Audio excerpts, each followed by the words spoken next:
Assalamualaikum warahmatullahi wabarakatuh. Waalaikumsalam warahmatullahi wabarakatuh. Teman-teman, kita akan melanjutkan cerita yang kemarin ya. Sekarang episode kedua.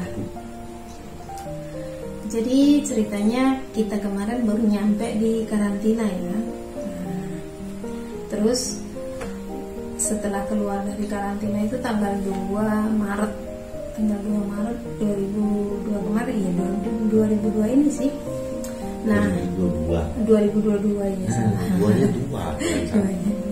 Nah, setelah ini kan saya telepon agensi di Hong Kong nih. Kata agensi nggak bisa kalau beliin tiket sekarang. Jadi teleponlah beliau. Tapi ternyata agensi tidak bisa belikan tiket yang sekarang. Masa harus nginep di airport? Jangan, katanya, kasihan, udah badan kurang sehat. Memang kurang sehat waktu itu. Untungnya pas di PCR sehat ya. Jadi kayak nggak tahu lah, mungkin kecapean juga, demam, panas badan itu pokoknya. Tapi alhamdulillah giliran di PCR ya fit tetap gitu. Nah akhirnya dibelikan lah tiket. Lagi mancing nih.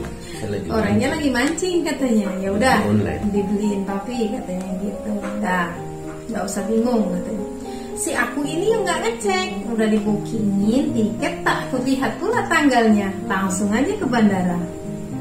Setelah di bandara nyari ini kan kita masuk ke terminal ke pintu terminal 3 kalau nggak salah.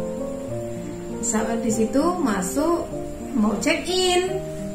Nah, udah muter di check in. Kata pegawainya, "Bu, ini bukan hari ini." Kok bukan hari ini?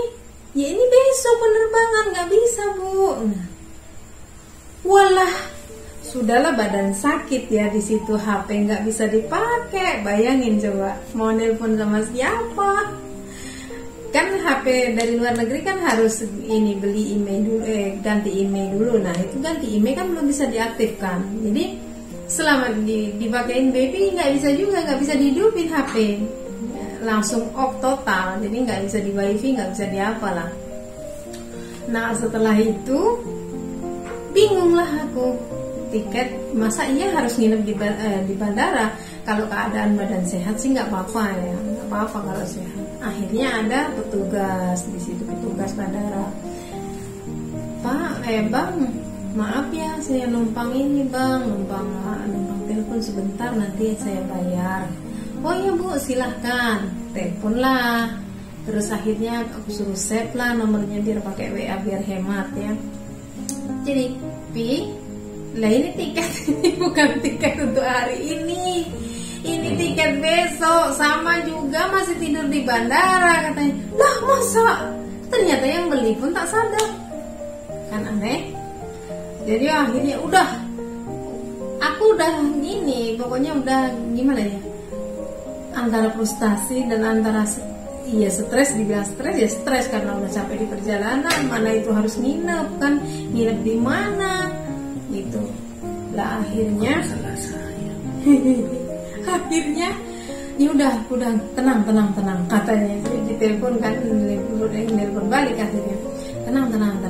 Sudah tanyalah kalau di ini reschedule gimana. Akhirnya di reschedule di hari itu juga. Yang ekonomi sudah tidak ada, adanya yang bisnis. Jadi adanya yang bisnis Bu. Yang bisnis berapa?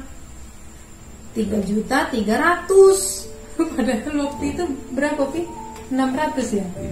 Nah padahal waktu di bookingin itu 600 Jakarta Surabaya kan cuman. Lah habis itu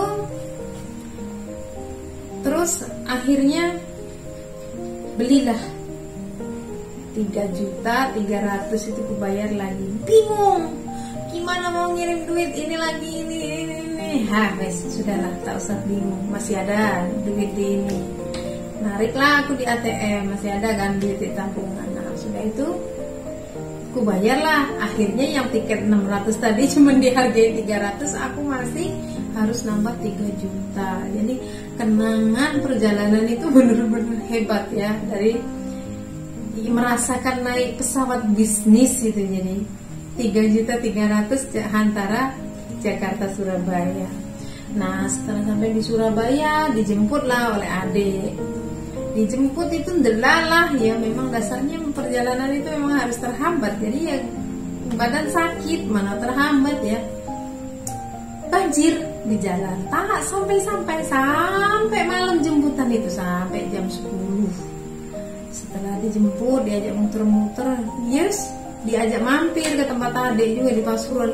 Sudah nggak ngomong nggak apa karena badan memang sakit, keadaan sakit. Nyampe rumah KO. Akhirnya singkat cerita ngurus-ngurus surat di Banyuwangi, terus ngurusin hal-hal yang perlu diselesaikan di Banyuwangi kan, surat-surat beres. Tanggal 18 Maret ya, dibeliin lah tiket juga sama si papi. Gayanya mau dibeliin tiket ini setiap berapa pi tiket ke situ? Ah murah, cuma 1.600.000 katanya. Besok ternyata dia ngomong belum dibeli, belum di-booking.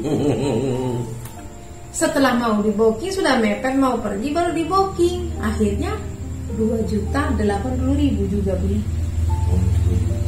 2.100.000 sampai 2 juta berapa? Ya? Bukan, yang 3 ya ke Surabaya itu. Nah akhirnya dapatlah tiket dengan harga sekian lah. Berangkatlah aku pagi dari Banyuwangi ke Jakarta. Jadi pengalaman. Sebelumnya makan di Bandara Jakarta waktu keluar dari karantina, makanan tak enak, harganya selangit. Jadi kan nggak males, jadi bukannya males karena sayang duit, enggak, males karena nggak enak, makanannya nggak kemakan. Nah akhirnya sudahlah kita tak bawa bekal, ternyata naik pesawat senekanya tidak dapat. Nasi. Jadi sampai bandara aku nggak mikirin nyari ini dulu, mau check in enggak, nyari isi perut dulu, lapar karena sudah tengah hari ya sampai di Jakarta juga. Sarapan nggak sarapan di rumah karena kan masih subuh berangkat dari rumah. Takut kalau ketinggalan pesawat dianterin habis subuh 5:30 itu udah berangkat dari rumah, mampir dulu. Tapi lah sudah itu akhirnya aku beli siomay lah. Siomay itu 17.500.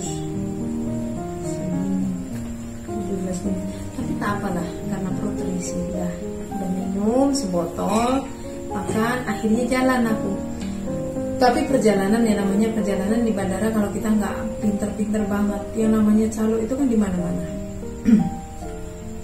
Kemakan juga yang baru keluar dari karantina itu kemakan oleh calo.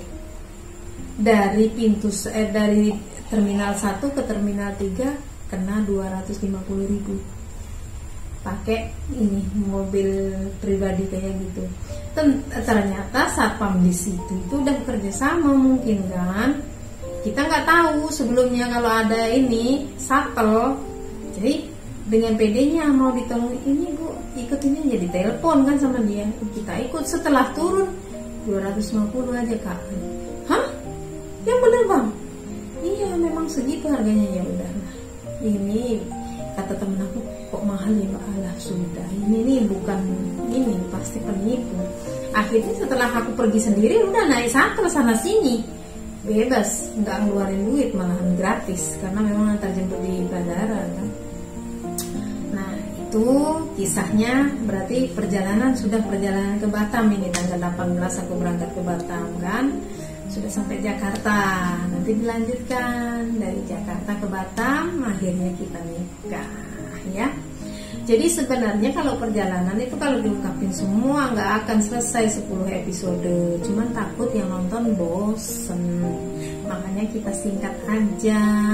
Dan video ini kita buat, satu memang ada request dari subscriber, kedua supaya teman-teman bisa mengambil hikmah dari perjalanan walaupun hanya cinta dunia maya.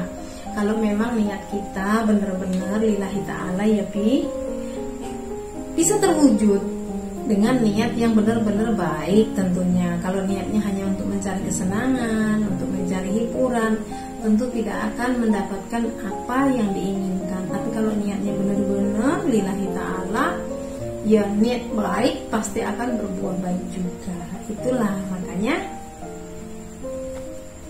tonton sampai selesai biar nggak gagal paham, biar bisa mengambil pelajaran dari perjalanan kami. Bukan kami ini pamer, olah kemesraan sama suami pamer-pamer, enggak. Supaya ada teman yang bisa memetik pelajaran dan mengambil hikmah. Jadi di mana-mana itu tergantung dari niat kita. Kalau niat kita baik, tetap akan menjadi baik. Kalau kita selalu menanamkan kebaikan, tetap akan berbuah kebaikan. Walaupun di antara kebaikan-kebaikan itu tetap ada yang tidak baik, menyelip-nyelip, yang mewarnai perjalanan ini. Tapi ya sudahlah, kembalikan lagi sama yang punya. Terima kasih atas perhatiannya yang selalu menyimak, dan minta doanya supaya kita menjadi jodoh dunia akhirat. Amin. Amin. Terima kasih suamiku atas segalanya. Terima kasih juga teman-teman yang tetap setia menyimak perjalanan kami. Mohon maaf jika ada kesalahan. Ketemu lagi di episode selanjutnya. Wassalamualaikum warahmatullahi wabarakatuh.